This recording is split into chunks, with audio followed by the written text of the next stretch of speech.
মা প্রায় দিনই এই টক শাক রান্না করত। আমি এবং আমার পরিবারের সবাই খেতে খুব পছন্দ করতাম। এখন অবশ্য বাজারে গেলে আমি মাঝে মাঝেই কিনে আনি। তবে মায়ের মতো এত ভালো রান্না করতে পারি না। মায়ের রান্নার তো কোনো তুলনা হয় না, তাই না? মা প্রত্যেকটা রান্নাই এত ভালো রান্না করত, খুব মজা করে খেতাম। এই টক শাকে কখনো কখনো বেলে মাছ, টাকি মাছ, গুঁড়া চিংড়ি দিয়ে রান্না করত, খেতে খুব মজা লাগতো।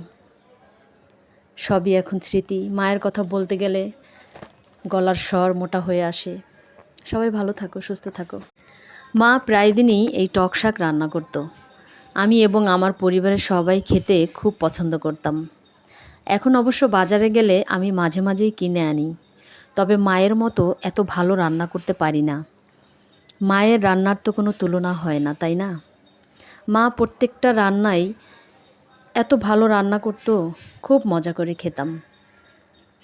এই টক শাকে কখনো কখনো বেলে মাছ, টাকি মাছ, গুঁড়া চিংড়ি দিয়ে রান্না করত, খেতে খুব মজা লাগতো। সবই এখন স্মৃতি। মায়ের কথা বলতে গেলে গলার স্বর মোটা হয়ে আসে। সবাই ভালো থাকো, সুস্থ থাকো।